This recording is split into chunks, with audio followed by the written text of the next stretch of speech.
جب کا ماہ مبارک اپنی پوری آب و تاب کے ساتھ جلوہ فروز ہے۔ آج 1445 ہجری رجب المرجب کی 14 تاریخ ہے۔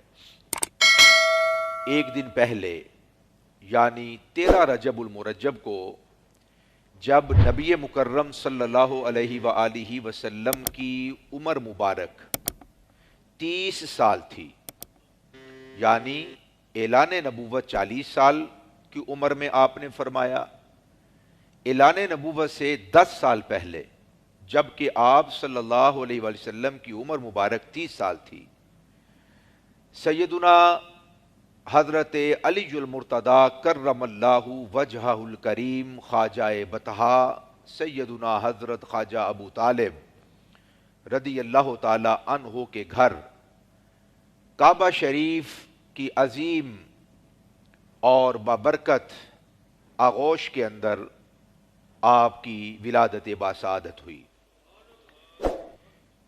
اس بات میں علماء اور محققین اور محدثین اور مؤرخین کا اختلاف ہے کہ آپ کعبہ شریف کے جوف میں، کعبہ شریف کی آغوش میں پیدا ہوئے ہیں یا پیدا نہیں ہوئے۔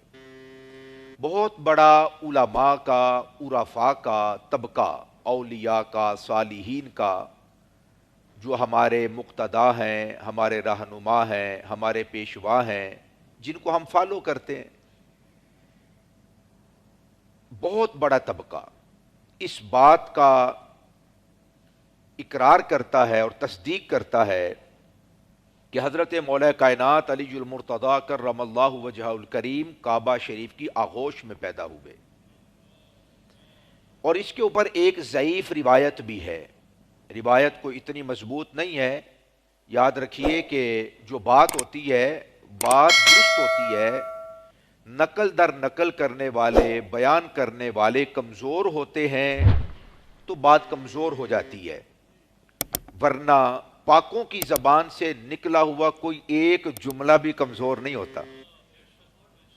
صالحین کی زبان سے نکلا ہوا کوئی جملہ کمزور نہیں ہوتا، کوئی جملہ ادنا نہیں ہوتا، کوئی جملہ ماڑا نہیں ہوتا۔ ان کی زبان سے نکلنے والے جملے اعلیٰ ہوتے ہیں۔ آدمی جتنا اللہ اور اس کے رسول کی نگاہ میں محبوب اور مکرم ہوتا ہے، مقرب ہوتا ہے، اس کی زبان اقدس حق ترجمان سے نکلنے والی باتیں بھی اتنی ہی افضل و اعلیٰ ہوا کرتی ہیں۔ تو اس بات پہ اہل بیت اطہار کی روایات موجود ہیں، لیکن وہ روایت ضعیف ہے۔ آگے نقل کرنے والے، پھر آگے نقل کرنے والے، پھر آگے نقل کرنے والے، انہوں نے اس ذمہ داری کے ساتھ، اس مضبوطی کے ساتھ، استحکام کے ساتھ اسے روایت نہیں کیا، تو روایت ضعیف ہو گئی۔ باہر کیف روایت موجود ہے اس بات پر کہ حضرت علی المرتضیٰ آغوش کعبہ میں پیدا ہوئے۔ اور دوسری طرف جو علماء ہیں، ادھر بھی بڑے بڑے علماء ہیں، ان کے اوپر بھی کسی قسم کی کوئی بہتان یا الزام تراشی نہیں لگائی جا سکتی۔ انہوں نے اپنے علم کے مطابق، تحقیق کے مطابق جو ان پر واضح ہوا، وہاں پر بھی ایک کثیر تعداد ہے مؤرخین کی، علماء کی، محققین کی، مفکرین کی، کہ جن کا نقطہ نظر یہ ہے کہ آپ آغوش کعبہ میں پیدا نہیں ہوئے۔ تو اختلاف ہو گیا۔ لیکن اب دو چیزیں دیکھنے والی ہیں، ادھر بھی علماء ہیں تو ادھر بھی علماء ہیں، ادھر بھی اولیاء ہیں تو ادھر بھی اولیاء ہیں، ادھر بھی صالحین ہیں تو ادھر بھی صالحین ہیں، ادھر بھی اللہ کا ڈر، خوف، خشیت رکھنے والے ہیں تو ادھر بھی اللہ کا ڈر، خوف، خشیت رکھنے والے ہیں، ادھر بھی اللہ کے محبوب اور مقرب بندے ہیں تو ادھر بھی اللہ کے محبوب اور مقرب بندے بیان کرنے والے ہیں۔ جن کا یہ نقطہ نظر ہے کہ مولا کائنات آغوش کعبہ میں پیدا ہوئے، وہ بھی اللہ والے ہیں۔ جن کا نقطہ نظر ہے کہ آپ آغوش کعبہ میں پیدا نہیں ہوئے، وہ بھی اللہ والے ہیں۔ یہ بات سمجھ آ رہی؟ لیکن ادھر والوں کے پاس میری نظر میں ایک برتری اور ایک فضیلت ہے، کیا کہ ان کے پاس روایات موجود ہیں، اگرچہ کمزور ہیں، ادھر والوں کے پاس روایت ہی کوئی نہیں ہے، کمزوری کی کیا بات کریں؟ ادھر روایت تو ہے نا کہ آپ آغوش کعبہ میں پیدا ہوئے، اور ادھر والے جو محققین علماء ہیں انہوں نے دیگر زاویوں کو ملا کے، دیگر اپنے علمی نکات کو ملا کے، جو کہ علماء کے لیے میں سمجھتا ہوں، تو انہوں نے کہا کہ آپ آغوش کعبہ میں پیدا نہیں ہوئے۔ یہ ایک تاریخی واقعہ ہے، ایک تاریخی معاملہ ہے، وہ کہتے ہیں تاریخ سے ثابت نہیں ہوتا۔ ادھر والوں کے پاس روایت موجود ہے، اگرچہ ضعیف ہے، موضوع نہیں ہے، یہ بات یاد رکھے، کوئی من گڑت نہیں ہے، ایسے کسی نے ٹھوک نہیں دی اور ٹھونس نہیں دی احادیث کی کتابوں میں۔ روایت کرنے والوں کے پاس روایت موجود ہے کہ آپ آغوش کعبہ میں کعبے کے اندر پیدا ہوئے ہیں، اگرچہ وہ روایت ضعیف ہے، اتنی توانا، اتنی مضبوط نہیں ہے۔ ظاہر ہے اگر اتنی مضبوط ہوتی پھر تو رولا ہی کوئی نہیں ہونا تھا، پھر تو اختلاف ہی کوئی نہ ہوتا۔ اختلاف کب ہوتا ہے؟ جب بات کمزور ہوتی ہے۔ ان کے پاس دلیل ہے، ان کے پاس دلیل ہی کوئی نہیں، ان کے پاس جو دلیل ہے وہ ضعیف ہے، ان کے پاس ضعیف بھی کوئی نہیں۔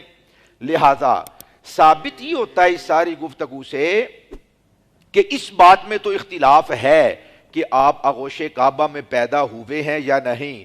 اللہ کی عزت کی قسم اس بات میں شک ہی نہیں کہ آپ کی ولادت ہوئی ہے، اور اللہ نے پوری دھوم دھام کے ساتھ فرمائی ہے، اس بات پر سب متفق ہیں۔ اب ہمارا المیہ دیکھیں، ہماری سوچ دیکھیں، عوام سے لے کے بڑی معذرت کے ساتھ جو پڑھے لکھے لوگ ہیں، اب میں علماء نہیں کہہ سکتا کہ ان کا بھی ایک پروٹوکول ہے اسلام کی نظر میں، علماء کا اپنا ایک شان اور وقار ہوتا ہے، لیکن ہماری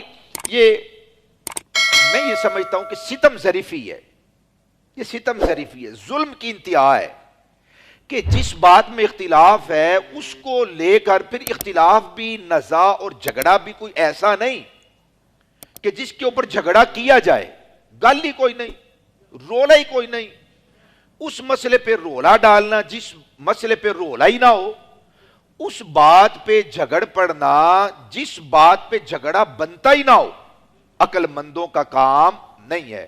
یار اس میں اختلاف ہے، اس کو چھوڑو، جس بات پہ اتفاق ہے، 100% نہیں، کروڑوں فیصد اتفاق ہے، اس پہ بات کر لو۔ اور وہ بات کیا ہے کہ اللہ نے مولا کائنات کو پیدا کیا ہے اور پوری دھوم دھام کے ساتھ پیدا کیا ہے، تو اس پہ بات کرنی چاہیے، حضرت مولا کائنات کے کردار پہ بات کرنی چاہیے، آپ کے اسوہ پہ بات کرنی چاہیے، آپ کے اخلاق پہ بات کرنی چاہیے۔ قرآن مجید فرقان حمید ان کی شان اور عظمت کو کیسے بیان کرتا ہے یہ بیان کرنا چاہیے، رسول اللہ نے ان کے مقام اور مرتبہ کو کیسے بیان کیا وہ بیان کرنا چاہیے، اصحاب کیا فرماتے تھے، اہل بیت کیا فرماتے ہیں، ائمہ، مجتہدین، محدثین، مفسرین، مبصرین، تجزیہ نگار، آج تلک علماء اور عوام اہل سنت کے نظریات کیا ہیں، اس پہ بات کرنی چاہیے، اور اس کی روشنی میں اپنے کردار کا جائزہ 100% لینا چاہیے۔